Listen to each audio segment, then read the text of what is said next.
In this video, we're going to be testing out the first handheld to hit the market powered by an AMD Ryzen Z2 Extreme APU. And I'm really excited about this because what I've got here is the all-new MSI Claw A8. Not to be confused with the MSI Claw A8i powered by Intel, because this is MSI's first handheld powered by AMD. At the time of making this video, MSI has two different color options listed on their website. They've got a white version and a green version. Obviously, I chose the green version, and I do think it looks really good.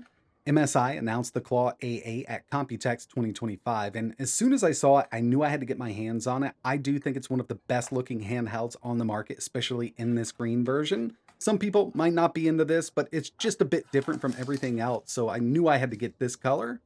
But the main reason I wanted to get my hands on the A8 was for that APU. We've got the AMD Ryzen Z2 Extreme. So with this, we have 8 cores, 16 threads, and a 16 compute unit RDNA 3.5 based iGPU. Before we really get into it, I do want to mention that I've only had this handheld for about 24 hours, so this is not an official review. We will be doing some performance testing and facing it off against the Z1 Extreme. We're also going to do some game testing and everything like that. I will have more videos on the way, so keep an eye on the channel. But getting in here a bit closer, you can see we've got a pretty big display. This is actually using the same display from the MSI Claw A8i and the Legion Go S. It's a 120Hz 8-inch IPS display with a resolution of 1920 by 1200. It's native landscape, and it supports variable refresh rate.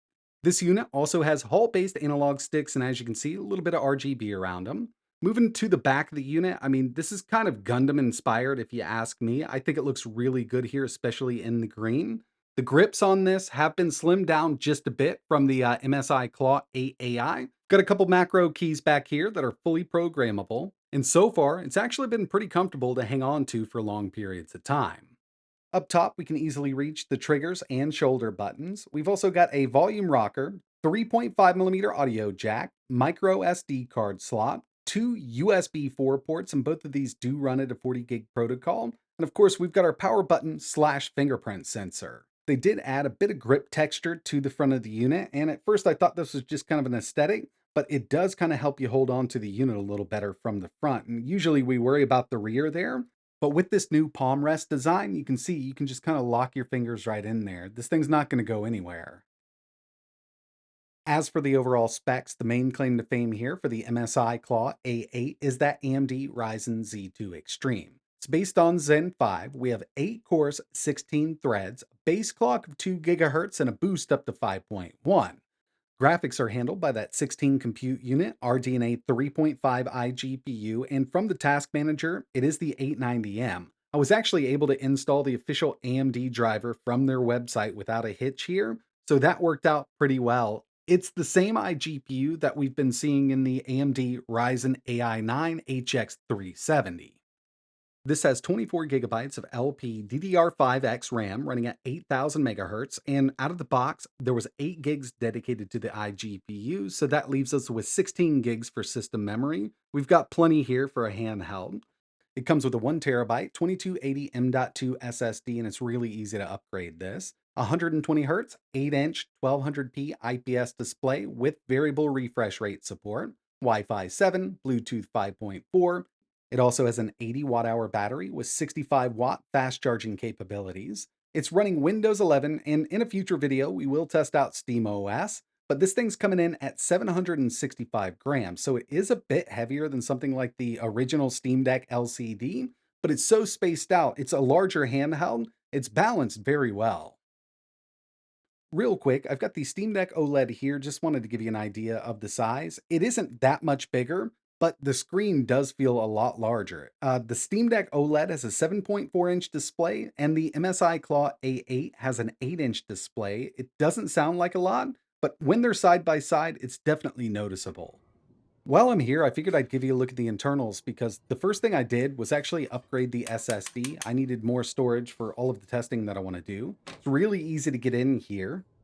Just taking a look around, we've got that large 80 watt hour battery at the bottom, dual cooling fan system. This is their Cooler Boost Hyperflow system, and it actually channels airflow towards the CPU and display to keep the whole system cool.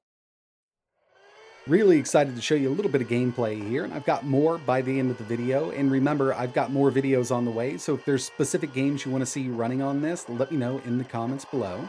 First one I tested was Forza Horizon 5, my favorite arcade racer. I know exactly how this performs on the Z1, and right now we're at a static 17-watt TDP, 1200p medium settings, and this is how I usually run it on the Z1.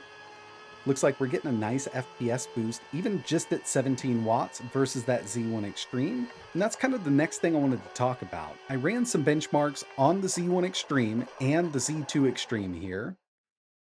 The Reedy Mark Time Spy, I ran at a 17 watt TDP and a 25 watt TDP, but I'll have a full face-off coming up very soon on the channel, Z1 versus Z2. On the left-hand side, we've got the Z1 Extreme scores, and remember, the RAM is faster with the Z2, coming in at 8,000 megatransfers per second, as opposed to 7,500 megatransfers per second. But at a 17 watt TDP, the Z1 Extreme managed a total score in Time Spy of 2,539.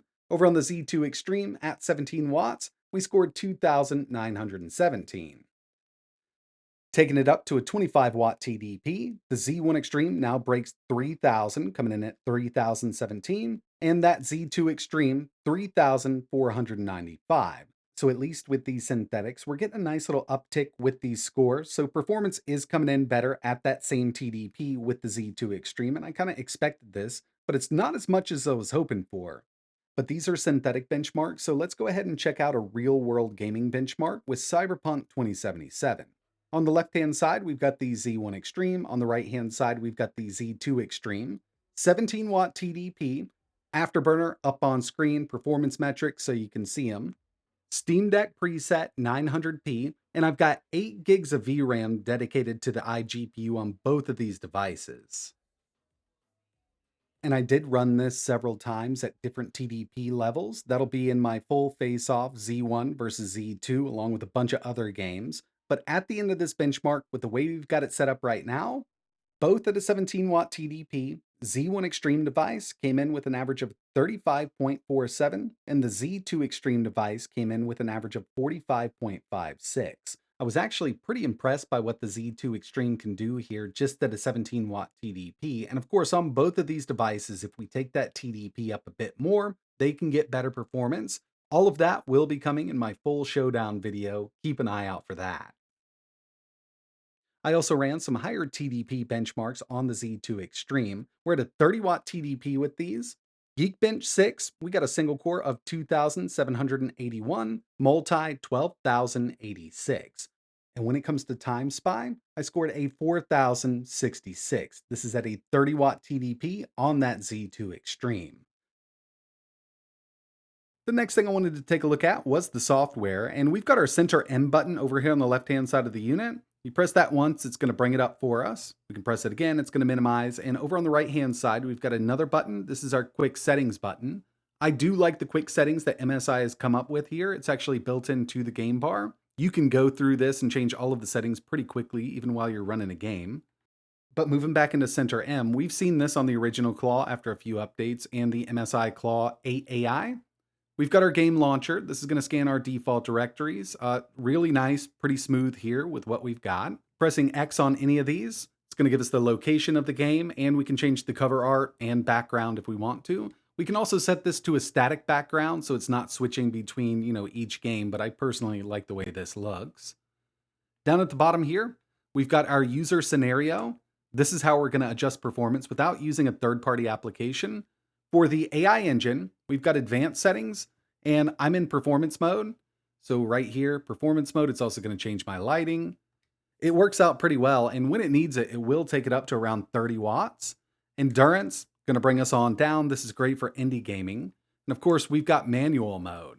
With the new Z2 Extreme version, we can do up to 35 watts. And you'll notice that our SPL here, this is going to be our sustained power limit.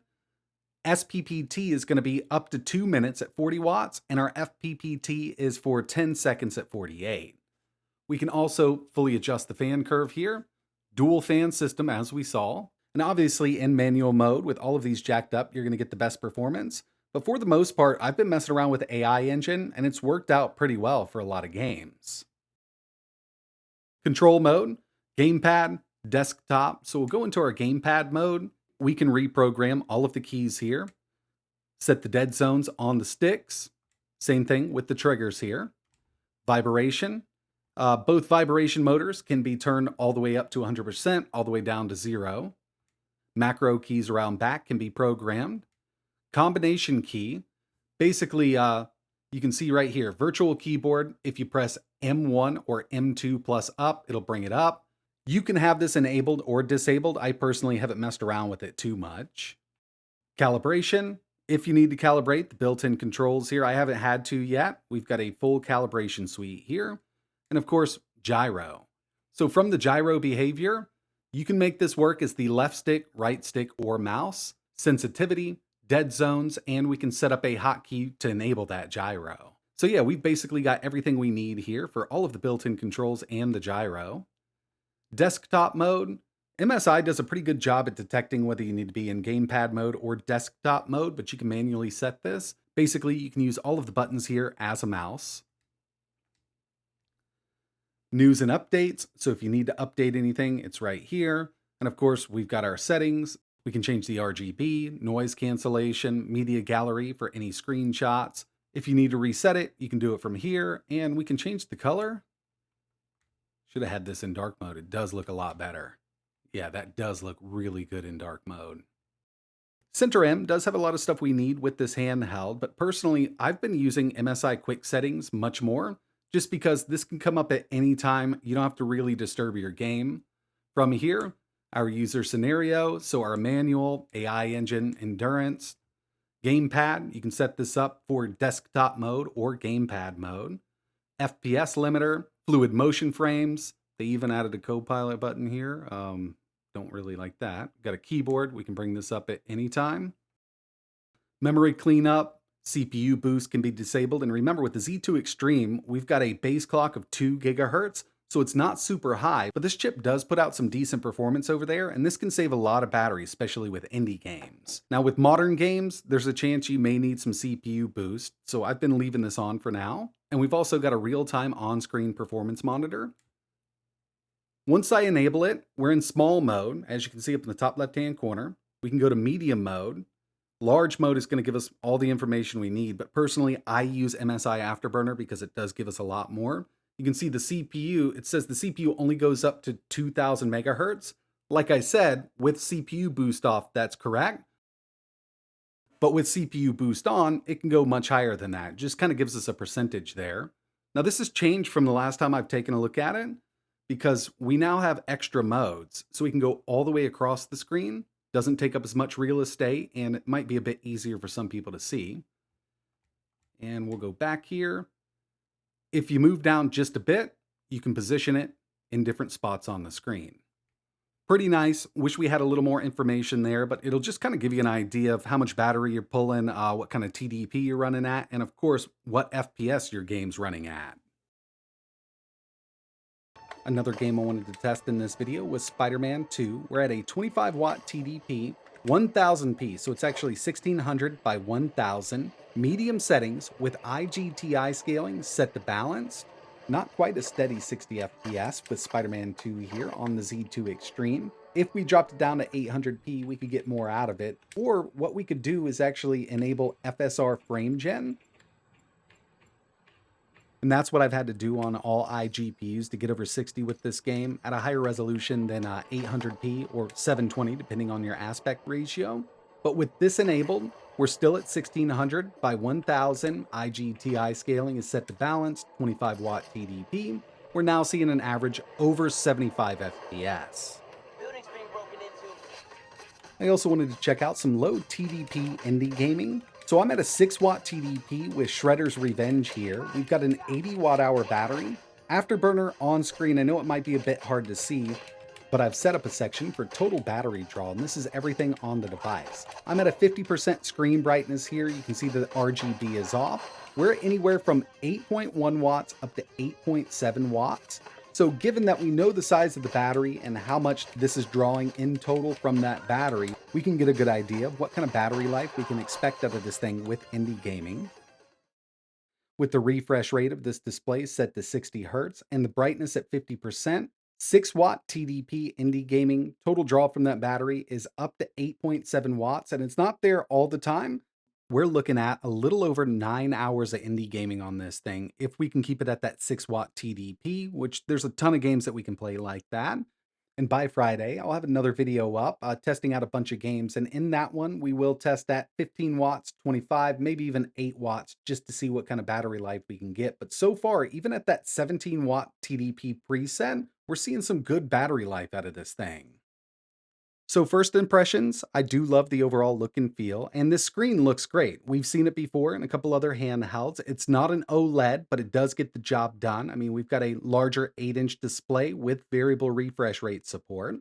When it comes to overall performance, nice little hike over the Z1 Extreme, but I do think we can get a bit more out of it. I've only had this in my possession for 24 hours at the time of making this video, so I've got a lot more that I need to test here. I will have a video with SteamOS running on this. We're going to face it off against the Z1 Extreme. We're going to test it just like it is with more games, more benchmarks, check out battery life at those higher TDPs. So if that's something you're interested in seeing, make sure you hit that like button and think about subscribing to the channel. And let me know in the comments below what games you want to see running on the Z2 Extreme in my next video. But that's going to wrap it up for this first look video. And like always, thanks for watching.